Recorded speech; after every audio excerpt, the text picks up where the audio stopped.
group. Oh, elder. Anybody over the age of? Anybody know it? 65. And actually, I think that's gone up. Believe it or not. Probably I feel like it's 72 well, now. the retirement number is Because the retirement age has gone up. Yeah. So I feel like it's 72, but I don't know that. So anyway. I thought retired for 60. So CMS sets all the rules for Medicare, and so pretty much that sets the trend for every other insurance company. So whatever Medicare will pay for, what did I do? Did you just start recording? I did. Okay. I wasn't going to record this part because it was just definitions, and then I'm like, oh, maybe I should because we're talking pretty like stuff. Three things about it. Anyway, so CMS pretty much sets the standard. Whatever CMS says things need to be like, that's pretty much how they are across the board because every other insurance company follows what CMS does. So they're pretty powerful, actually. All right, Grace. What's yours? Okay, I had HMR. I didn't know which one. There was a lot that came up, Okay. but one of them said Health Management Resource Program, and the other one was Hospital Medical Record. Probably hospital medical record. But that's what we're going to find out. This is all part of the things you're going to learn in this unit. So what was the first one? Health Management Resources Program. It provides weight management programs with combined structures of diet, physical activity, and lifestyle change coaching. It's probably the second one. My guess would be. Okay, second one. A written account of a patient's medical information, medical treatment, and test results. Yeah, I'm sure that's the case. You can write it down. Okay, who's next? Sarah. Sarah. Hey, Doug. I had meaningful use. Are you about to erase my masterpiece? Listen, she's talking. Meaningful use. Go. Okay, it was defined by the use of certified EHR technology. Say it again, because people were talking. Was defined by the use of certified EHR technology in a meaningful manner, for example, electronic prescribing. It ensured that the certified EHR technology connects in a manner that provides the electronic exchange of health information to improve the quality of care. Yep. So that means when you're talking to, and we're going to talk about that, especially e-prescribing, because that's actually pretty important in our day and age with pharmacies and physicians. So, okay. Lindsay, you had like 3 of them, didn't you, for me? Because Emma is just not present today. What? What did I do? I wasn't even asked to do anything. I gave you one. Because you're sitting up there. I That's gave not you why one. you had to do 3. You had to do 3 because Miss Wolf asked you to for no reason. That is true. I did ask you to. Because you're not sitting there. No, could've because asked me y'all are if in you- health 3, you're Okay, doing go. more. All right. What are yours? I had HIPAA, which stands for the Health Insurance Portability and Accountability Act. It provides the ability to transfer or continue health insurance if you lose your job or change your job. It reduces healthcare fraud and abuse. It mandates industry-wide standards for healthcare information on electronic billing and other processes. And it requires the protection and confidential handling of protected health information.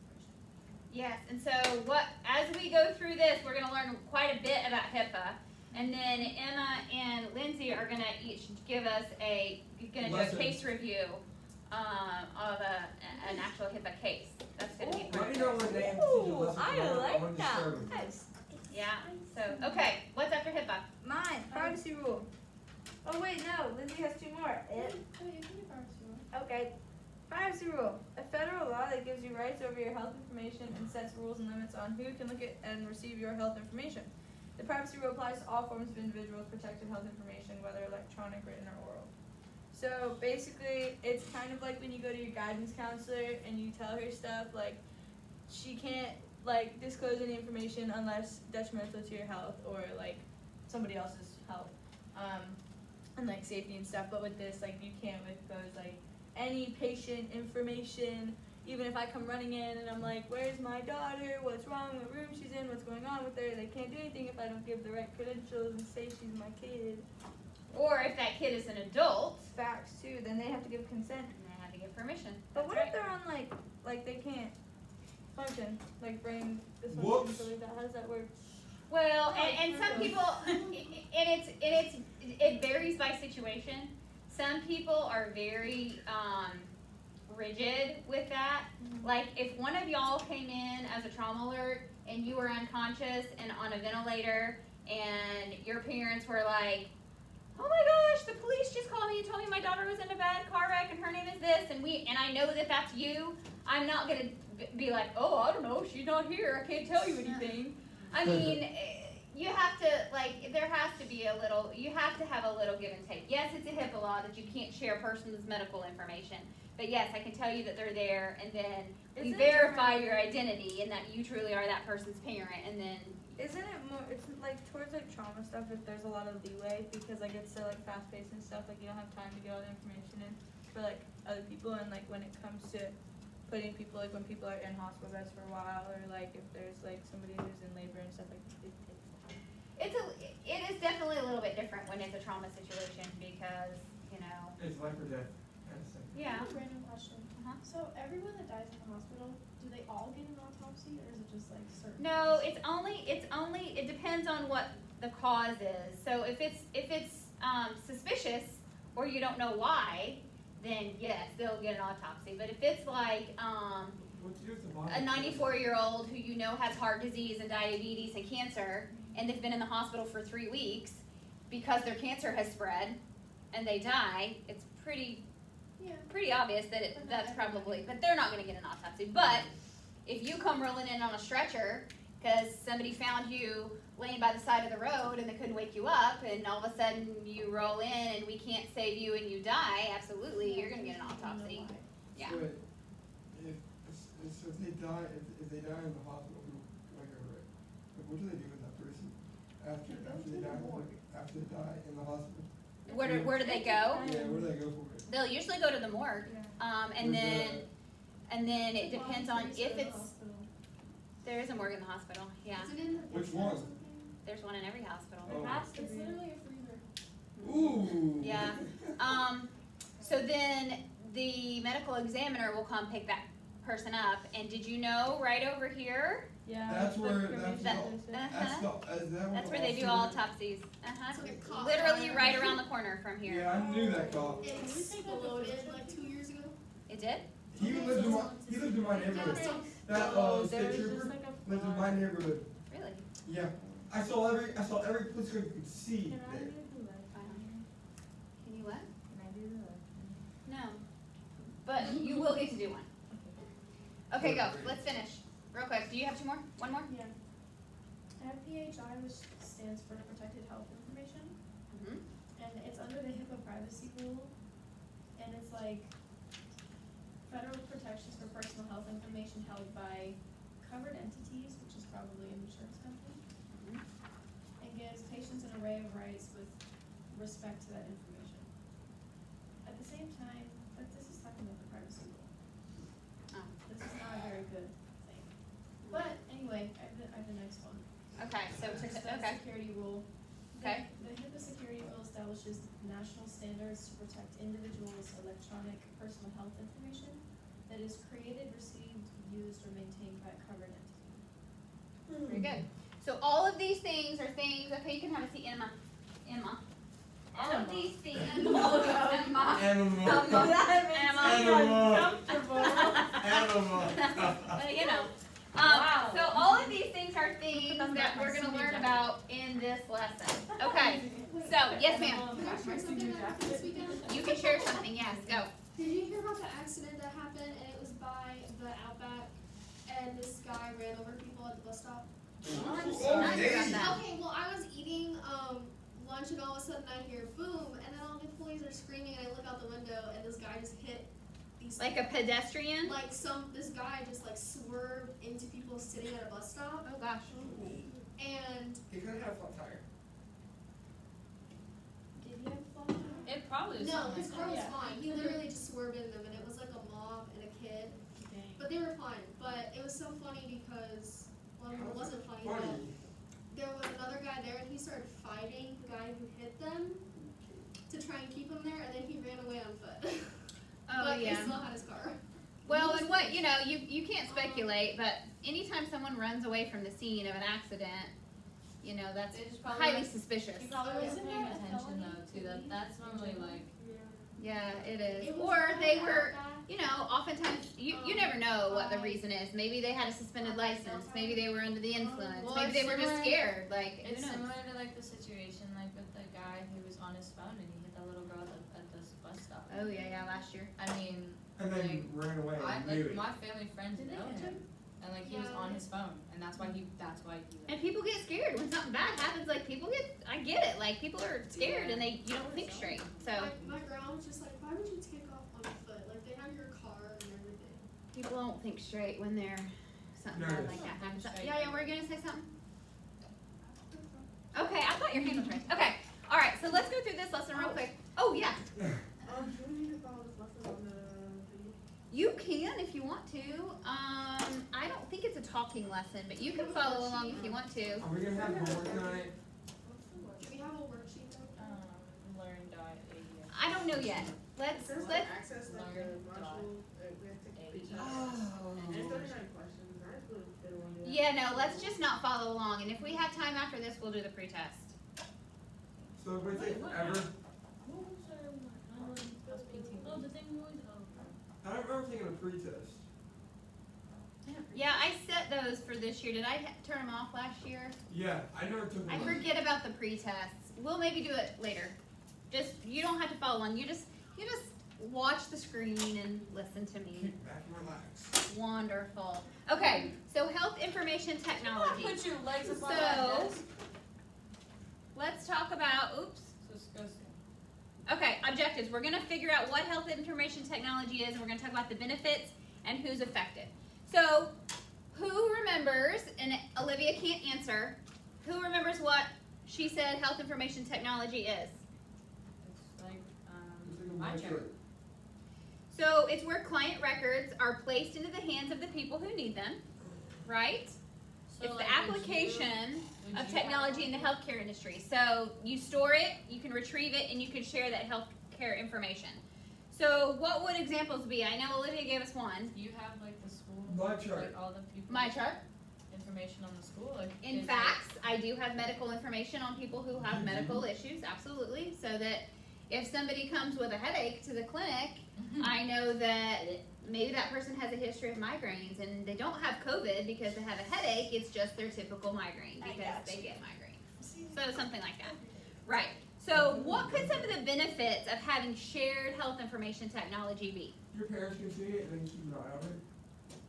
That's a good point You for If us. you, Yeah. if the person who comes in like can't physically speak about like maybe things that like previous illnesses or underlying issues, then like they can look it up. Because if somebody comes in and like you have to know their blood type and they can't tell you, or you have to know if like they're allergic to penicillin and all this stuff, like you have to be able to look up on their chart what you can give them, what you can't give them. Because what if they're confused? What if part of the reason that they're there that day is because they're having a stroke or they're, really sick and they're confused and they can't tell you what they're allergic to or they can't tell you what their medicines are. Yeah, that'd be good. What about, yes? When you go to new doctors and you have to give them your medical history and medical information for them to see you. For them to verify too, because what if you have a lot of medical issues and you maybe forgot to tell them one? If they have it in there, they can be like, oh, and did you also have this particular surgery? And you're like, oh yeah, I forgot about that, yeah. So, what about if you've been somewhere, let's just say you went to the doctor or you went to the hospital because you had a really bad cough and they did an x-ray of your chest and they gave you some medicine and they did, a bunch of other tests and then you still weren't better the next day because oftentimes people don't give themselves the appropriate amount of time to get well after they've been to the doctor. And you went right back to, so say you were at my hospital at Lee Memorial the first day and we did all those things and you woke up the next morning and you're like, I'm not better, I'm going to Gulf Coast Hospital because they're better over there. And they go to Gulf Coast Hospital. Get the same meds. What if we couldn't see what they did at the other hospital? Do you think all those things might be repeated unnecessarily? Yeah. Could be, yeah. And this is A, that person probably doesn't need those tests, but B, financially, they're gonna get charged for all that stuff again, and they really don't need it, especially, when you're talking about the amount of radiation that somebody might be getting, especially not so much from an x-ray because that's minimal anymore, but like CAT scans, we see that all the time. People who have chronic stomach issues, when they have a flare of whatever that chronic stomach issue is, they may go into the hospital or they may go to their doctor and get a CAT scan to make sure everything's okay. And then in a few days or a week, they're still not better and they come back to the hospital or they go back to the doctor. But if you don't have the record of those things, they may get, another CAT scan, which they unnecessarily need. Why do people think when you take medicine, it's supposed to make you feel better automatically, you don't need it anymore? Well, I guess maybe they've had personal experience with something mild like Tylenol, and they took it one time and it helped their headache, and they think that when they've got to take their antibiotic or their steroid for their you gotta take the breathing Dilaudid or issue, something. that it's going to only take one dose when oftentimes Yeah, I don't understand it's that. more than one. When people get Dilaudid in the hospital, they feel like light as a bird, and they get that other medicine, and they're done. Yeah, they like there's a lot of people that like that. What? So a You never few. had Dilaudid? Well, most people haven't, Parker. I hope most people in this room don't ever have it because that's like the strongest pain medicine there Oh is. yeah. Okay. You can't feel it in your nose. So here are a few benefits of the health information technology. Your records are placed in the hands of people who need them. We talked about that. Unnecessary tests and procedures are avoided, and you're going to reduce paperwork because you're not going to keep repeating all of those same things. So here's some of the functions. It helps protect the privacy of the healthcare information. It improves your patient care by you're going to reduce medical errors because all of those things are all in one place and everybody can see the same thing. You're going to reduce your healthcare costs because you're not going to get duplicate care. You're going to reduce medical errors, and you're going to have improved coordination of care among healthcare providers because if your neurologist can see that when you were in the ER you already had an MRI, they're not going to repeat it. Or they may look at that result, or they may look at the exam of the doctor and they may read those notes and they be like, oh, well, this exam was negative. Let me try this instead of repeating that same thing. So a lot of times that's very important and beneficial. So who's affected by health information technology? There's 5 main groups that are affected. Patient. Well, let's see. Doctor? Not really. A healthcare facility, so the emergency department, the hospital, the outpatient surgery center that provide the patient care, because they all have to have records and write down what they've done. You also have, double, the healthcare provider, which is the physicians, the nurses, and the techs. The pharmacy, because they're going to provide those medications, and they can keep an electronic record of that patient's medications. The insurance company, right, because they've got to pay for it, and they want a detailed list of everything that was done and why it was done. And most of the time, your documentation as a healthcare provider has to include certain things if you want the insurance company to pay for that patient's tests or treatments. So those are things you learn as you go into your specific field of study, is when you're in your training, they'll say, well, if you're doing a test for this particular thing, if you want the insurance to pay for it, you have to include an indication.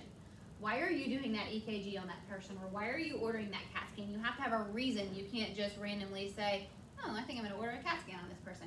It has to fit within the box of those indications that CMS has come up with and said, these are the reasons we'll pay for a CAT scan when someone's got belly pain.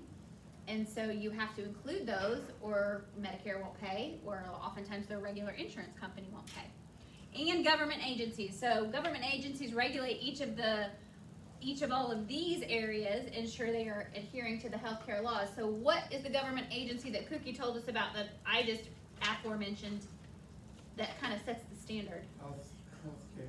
CMS, right? Center for Medicare Services. So there's other government agencies too, but that's pretty much the biggest one. Okay, so how does health information technology apply? So which groups are affected in the following scenario? So United Health needs electronic billing information from the hospital so that they can determine how much to pay towards a client's medical costs of a client's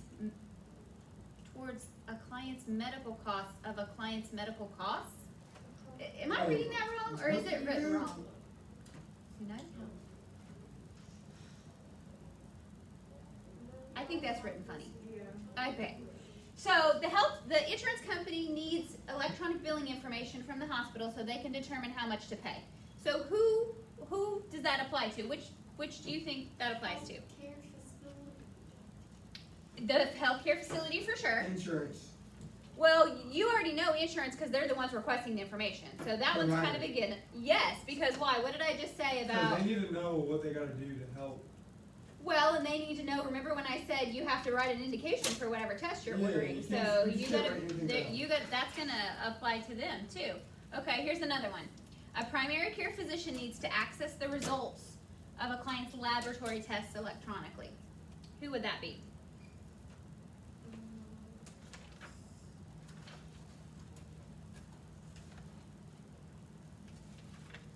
Depending on where the laboratory tests were were done, it's going to be the healthcare facility because it's going to be run at the lab, at the hospital lab, probably. And then, it could be the healthcare provider because that physician's going to be affected, right? He's the one that's got to be able to get the records. Okay. What about a new script for a client has just been received electronically? Pharmacy. The prescribed medication could cause a negative interaction with the medication the client's already using. The prescribing physician needs to be notified. So right, pharmacy for sure. And the cool thing about electronic, when you use electronic prescriptions now, there's kind of even more of a double check because when the doctor is prescribing it in the system, if there's an allergy or an interaction, it'll pop up right away and it'll say, caution, this medication may interact with something the patient's already taken. And that doctor may be like, yeah, I know, but it's okay. The benefit outweighs the risk. And so they go ahead and prescribe it. But then when it gets to the pharmacy, they're going to have that same kind of pop-up interaction and they're going to have to think through. And oftentimes what happens then is that pharmacist calls the doctor and says, hey, I'm just making sure you really want to order this. And they're like, yes, because I think the benefit outweighs the risk. What about a hospital had a major breach in security and some client files were Government unlawfully agencies. accessed electronically? Yes. Those government agencies, because they have to be aware so that they can investigate because they're the ones who regulate that. And then what else? Who else? What is it? Healthcare. The healthcare facility, right? Because it's the hospital that was affected. Very good. Okay. And I think, is that it? Oh, wait, one more. A client has been in a dangerous car accident. What one would that be? Insurance. All of them? Could be. It could be all of them. But initially, it's I going to say- be the I healthcare say facility. and then, Because provider. let me tell you what happens when, we have like Yeah, 6 10 minutes. 6 minutes. Okay, so let me tell you what happens. So anytime somebody comes in as a trauma alert, when you're a trauma alert, and you come in and you're deemed by EMS that you're sick enough to be a trauma alert, you come in as an unknown patient. You come in as unknown ice cream or unknown Lady. horse, or they give them random names and they start with the alphabet on a given day and they go A to Z and they're all categorized. Like one group will be animals, so it'll start with A and it'll be unknown aardvark. The next one will be unknown, bee or unknown cat or unknown dog, whatever. And they go through the alphabet, and then when they get through the alphabet, the whole next set of ones are like one time they were all Is that kinds of for- different plants. Is that Sometimes they're foods. It's weird how they do Is it. that based on the EMT or based on the hospital? Who does the names? Like, yeah. Oh, the hospital. I don't know. I don't know Meaning who not has like- the job of Not deciding like what who names category. them. Not like who names them. Like, Who decides their each trauma ho- alert? Like each hospital has their own list every day, or is it a running list throughout? Like, No, each hospital has their own. Okay. Yeah, and I don't know how other hospitals do it. How do you guys do Well, it? just like how many times do you Like go that. through the alphabet on A lot. In a Really? day? Not often in a day, but we've made it through to about P in a day. I mean, it starts at midnight. So at midnight it rolls Yeah. over. I mean, just in like the To the new day. 8 hours I was there, there's like 4 or 5 traumas.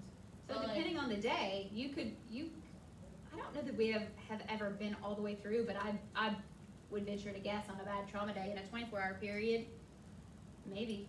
That'd be a lot. what's That'd like be a lot, the though. normal? How many have you been? When you've been at your work, how many traumas have you had the most? I think the most I've seen in a row is 6, Oh. which is a lot, like back to back to back, which is a lot. That's How a do you lot. not- back to back to back like the. That person comes in, Simultaneously, we've had so- 5 before, like all at once, and they Oh, consider wow. that a mass casualty. Yeah. Really? Mm-hmm. But when I was there, there were, I think it was 4 people, because I watched 4 Right in a row. trauma things. But they weren't like, I mean, they were scattered, like, Back to back. yeah. Like close together. Okay, so anyway, so back to what the reason I was talking about. So when you come in as a trauma alert, you're an unknown. Why do you think that they make everybody an unknown? They don't want to give up your identity. Right, because there's privacy, but They why also do you don't think? know your identity. Yeah, they also don't know. They could maybe not know, honestly, because if you're in a bad car wreck and your wallet goes flying out and they can't find You it, ain't you don't finding have your that wallet. phone, they may really not know who you are. But what would be another reason they wouldn't want? Same names in the hospital? Maybe. Smith, yeah, Smith is common. What about if it's a violent crime, Yeah, like a like stabbing or a safety. shooting or something like that? Safety. Yeah, for safety, for the patient's safety, for the workers, the staff's safety. What about media? You don't want a big media frenzy while, you know, You're trying to somebody's operate on in the ER and going through that. So everybody comes in as an unknown. But most of the time, we have a good idea of someone's identity because they have their license with them or they're awake and they can tell us. Not every trauma alert that comes in is someone who can't talk and is completely out of it. You know, oftentimes they're a trauma alert for their injuries, but they are still awake and talking.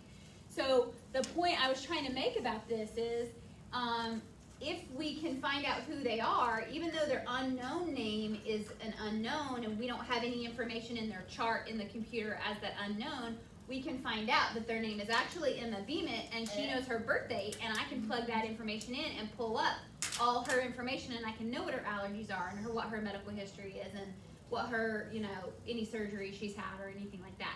So it's important that way because you have that electronic record in there that you can access and gain information from. Okay.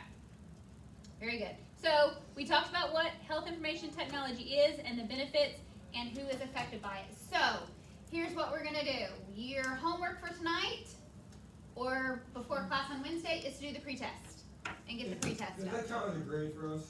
No? Alright. I don't know. I mean, where do we find it? I didn't even know where we Why find would it. you ask? No, wait, where do you find it? I feel like you're gonna have plenty of grades. Yeah, we got a lot of grades. When you I didn't take them last year. Oh, nothing. The same.